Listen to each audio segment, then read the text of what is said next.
the hundreds of buses, they're not moved at all. Till they're saying that they'll just lift it. They'll turn an ear once the sanctions, once Zimbabwe does to reforms, puts in place the reforms that they have pledged, and I'm sure that includes political reforms, electoral reforms, and also like law reform anyway, because some of these laws like the POSA and everything are said to be repressive. So I'm thinking the EU and the US are waiting for that to happen, and once it does, probably they'll turn an eye and probably remain with just 10 people on the blacklist, but you never know. Mutuli faces prison threats. This is your minister who's always in the press. With long-suffering Zimbabweans sinking deeper into poverty with each, a former civil society leader is pushing for the arrest of under-fire finance minister over his disastrous economic policies and alleged criminal conduct, the Daily News on Sunday reports. In an affidavit written on his behalf by Mafume Chambers to Prosecutor General P.G. Kumbirai Wodzi, former civil society leader Mfundo Mlilo also alleges that Zimbabwe is in grave danger of suffering a catastrophic economic implosion if that we're going to give you later on, like you said, of how people were feasting, and I think you can also tell from the stairs there. I mean, those are a lot of boxes of chicken in and your chicken slice. You know, people were enjoying themselves with their Pepsi. People even had takeaways after. I mean, takeaway after a takeaway. It was crazy. But people had a lot of food to eat. Morning News will be back just after these messages.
Welcome back to Morning News as we continue giving you a rundown of what's in our local papers this morning and also what was in our local papers from Sunday. So we're moving on to the news day, and it reads Chamisa taunts ED over anti-sanction snap. Opposition MDC leader Nelson Chamisa said the poor turnout at the government-organized anti-sanctions march last Friday served to confirm President Emerson Mnangagwa and Zanu PF's fast-shrinking supporter base. Mnangagwa, buoyed by solidarity messages from other SADC leaders, led a national march against the worst imposed sanctions in Harare on Friday, declaring the day a public holiday to enable Zimbabweans to attend in large numbers. So Chamisa is saying the attendance, the numbers which were at the National Sports Stadium is showing that, you know what, it's probably late for ED and his government. Well, that's according to Chamisa, do not misquote me. Okay, so moving on to the daily news. Patients starving at district hospitals. And the story reads, patients at the country's rural district hospitals are starving as government says it is working to provide resources through local drought relief committees. This comes at a time when doctors in public hospitals have been on strike for almost 2 months, citing low wages and an acute shortage of medicine, painkillers and other hospital consumables. Defense Minister Opamchinguri Kashiri raised the concern last week in Parliament, where she asked Public Service Minister Sekai Nzenza what government was doing to ease the food shortages in hospitals. In response, Nzenza said government is assisting the hospitals whenever resources are available. It's not here nor there. It doesn't exactly. She simply dodged the bullet. Yeah. And Emmanuel is saying, I don't know which from which country, but someone from the G7 has to mediate the dialogue between the two parties.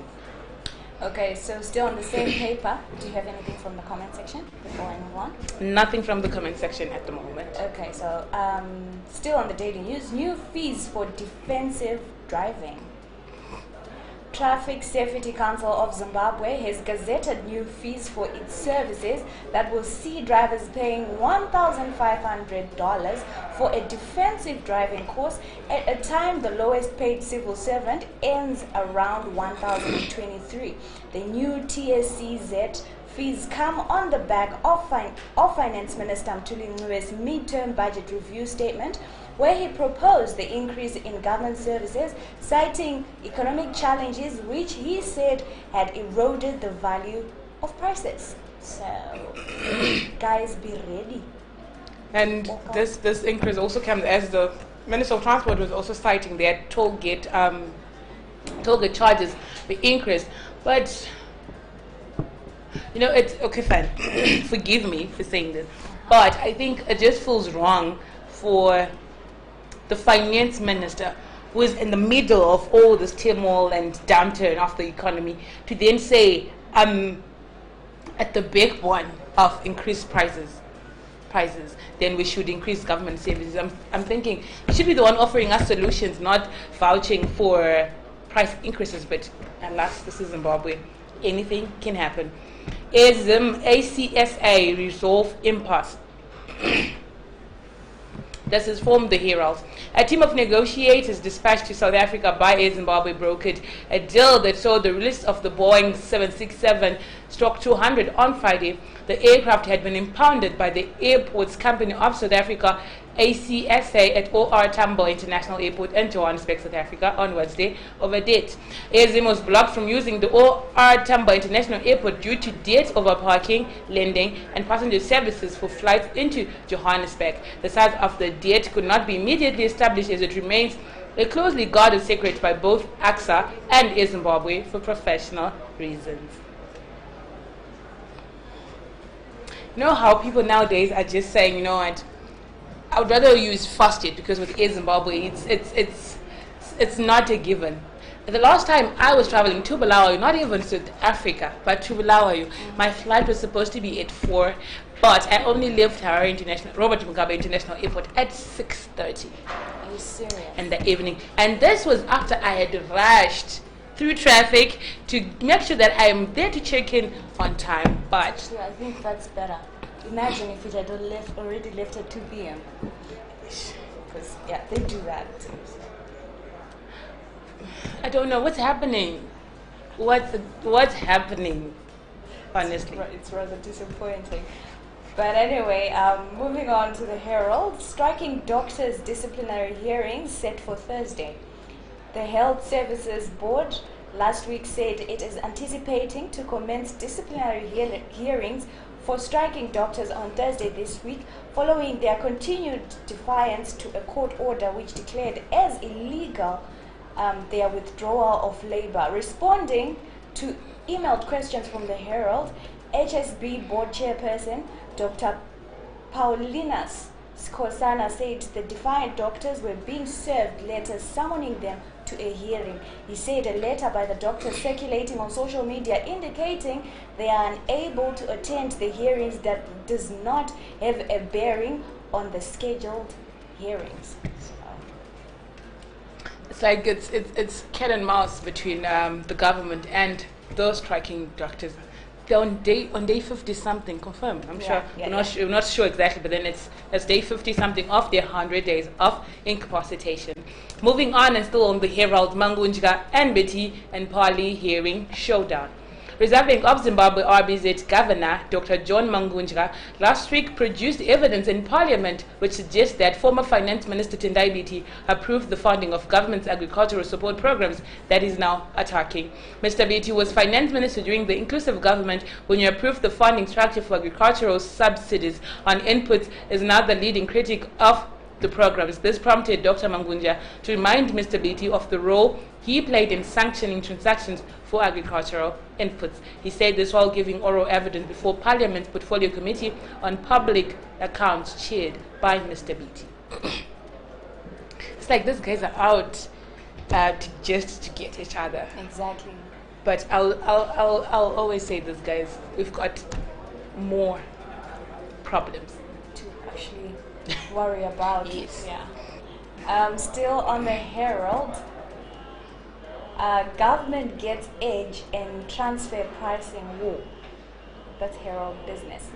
And the story reads, Zimbabwe has closed loopholes in its transfer pricing legislation in a development that will curb illegal foreign currency outflows amid reports 1.1 billion US dollars could have been siphoned out through such practices. Through previous transfer pricing laws, Zimbabwe could have lost tens of millions in foreign currency as multinational corporations and exporters exploited loopholes in the legislation. So that's more corrupt activities they are mentioning there. As people continue to siphon funds.